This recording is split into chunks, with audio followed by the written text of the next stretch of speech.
पोराचं लग्न जमलं होतं. लग्नाआधी साखरपुड्याचा विधी करून घ्यावा म्हणून त्याच्या घरच्यांनी मोठ्या हौसेनं भावकीला आणि गावकीला सोबत घेत पोराच्या सासरवाडीकडे साखरपुड्यासाठी प्रयाण केलं.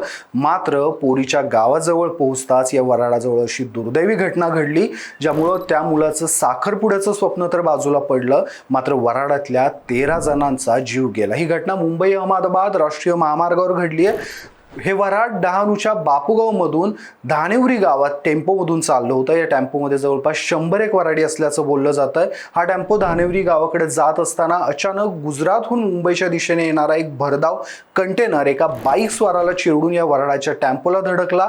हा अपघात अतिशय भीषण होता. या 13 जणांचा मृत्यू झाला तर 25हून अधिक गंभीर जखमी झालेत. हा अपघात नवरीच्या गावाजवळ झाल्यानं परिसरातून मोठी हळहळ व्यक्त करण्यात येते. या घटनेत खासदार हेमंत सावरा यांनी मृत्युमुखी पडलेल्या प्रत्येकाच्या कुटुंबियांना 5 लाख रुपयांची मदत तर जखमी झालेल्यांना संपूर्ण बरे होईपर्यंतचा खर्च सरकारकडून केला जाईल असं आश्वासन दिलंय.